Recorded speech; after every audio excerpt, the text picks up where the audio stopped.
Nature has a way of reminding us who's in charge. As of November 23, 2025, a historic blizzard has slammed into Europe, burying entire regions under a wall of snow. The Alps and Nordic countries are facing a siege by winter itself, a true test of survival. This isn't just heavy snowfall, it's a crisis rewriting the record books. Imagine waking up to find your world vanished, replaced by a silent, white landscape covering cars, roads, and even the first floors of buildings. Over 2 meters of snow, more than 6.5 feet, fell in just 48 hours. Power lines are down, communication is spotty, and getting food or medical help is now a life-threatening mission. Millions are trapped, isolated, and forced to rely on their wits and each other. Every decision matters, conserving heat, rationing food, and staying calm. This is where the true character of a community is forged. The cold is a silent predator, sapping strength and clouding judgment. This story is about nature's fury and the resilience, courage, and unbreakable spirit of those facing it. Let's break down what's happening, how people are coping, and the lessons we can all learn. The storm's battlefield, the Alps and the Nordic countries. The Alps, stretching across 8 countries, are used to snow, but not like this. Famous peaks and ancient villages are now isolated islands in a sea of white. The high peaks trap the storm, dumping snow and cutting off valleys completely. Buildings groan under the weight, and avalanche risk is extreme. Further north, Norway, Sweden, Finland, and Denmark are paralyzed. Even these winter-hardened societies are overwhelmed by the storm's speed and volume. Infrastructure is pushed to the breaking point. Roads, railways, and airports are shut down. The storm has smothered everything, testing even the legendary resilience of the Nordic people. No matter how prepared you are, nature can always surprise you. This event is a stark reminder. We're guests on this planet, and sometimes, nature decides to remodel. The Alps and Nordic North are now united by a single, relentless force. Survival here means adapting fast, or being left behind. This was no ordinary snowstorm. It was a meteorological bomb. A polar vortex collided with a warm, wet system from the Mediterranean, creating the perfect recipe for disaster. Temperatures plummeted, and heavy, wet snow fell relentlessly for 48 hours. Snowfall rates hit over 5 centimeters an hour, burying roads and homes faster than they could be cleared. By the end of the first day, over a meter had fallen. By the end of the second, 2 meters. The weight snapped trees, brought down power lines, and collapsed roofs. Cars vanished, doorways disappeared, and the world outside became a blur of white silence. This wasn't light powder. It was dense, dangerous, and destructive. Even seasoned meteorologists were left in awe. The storm's impact was catastrophic, a reminder that nature's power is still beyond our control. The blizzard of November 2025 will be studied for years as a prime example of nature's untamed force. We can predict, but we cannot command the weather. This was a perfect storm in every sense.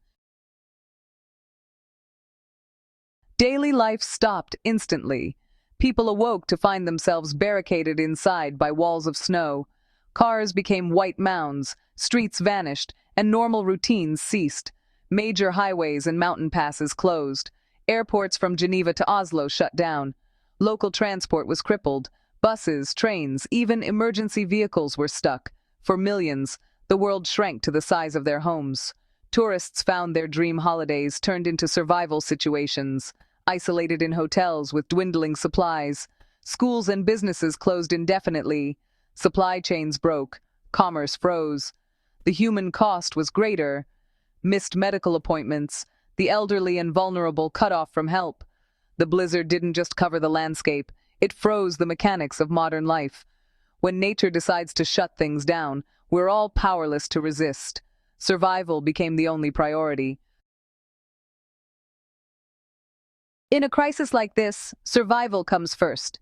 The safest move? Stay indoors. Travel is deadly. People conserved resources, lowered thermostats, and wore layers to stay warm. Governments declared emergencies, mobilizing military and rescue teams. Helicopters became lifelines, delivering supplies and evacuating the sick.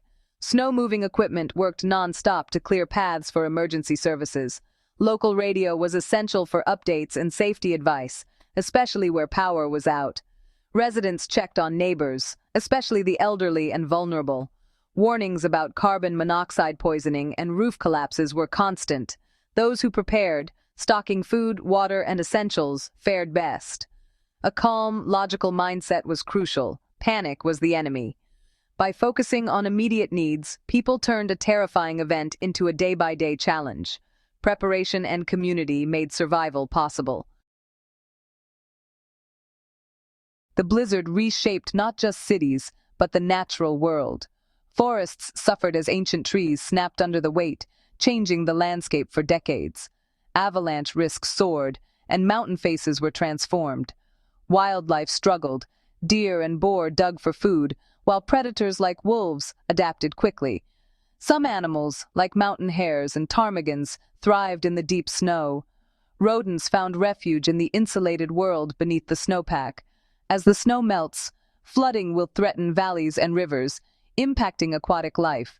Yet, the event will also replenish glaciers and water supplies.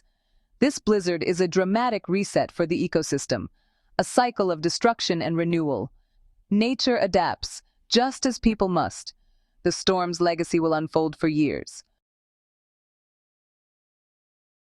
Crisis reveals the true character of a community.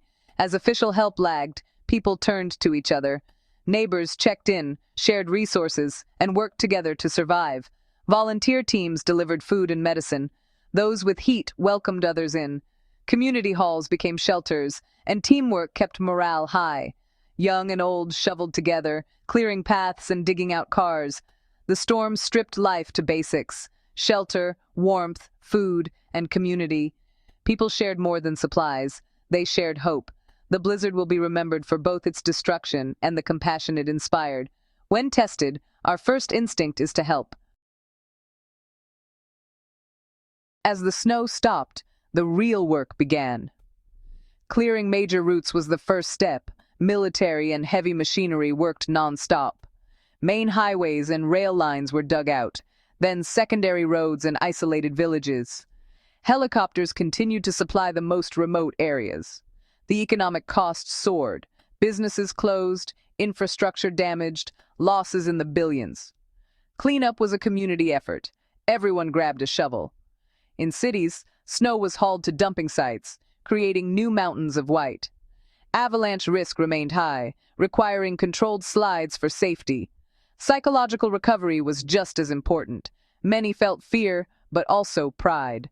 Communities faced the worst and came through together. Every shovelful was a step back to normalcy. The storm tested resilience, and communities proved theirs. This blizzard is a wake-up call. Individual preparedness is vital. Emergency kits, food, water, and warmth can save lives. Self-sufficiency is the first line of defense. Help may not arrive quickly. Governments must strengthen infrastructure, bury power lines, reinforce buildings, and improve communication. More snow-clearing equipment and better plans for isolated communities are needed. This storm will be a case study in disaster management. Extreme weather like this is linked to climate change. A warmer atmosphere means more intense storms. The blizzard reminds us that climate change brings unpredictable weather, not just heat. We must adapt and address its root causes. The greatest lesson: community is our strongest resource. Technology failed, but people came together. The bonds forged in this storm will last.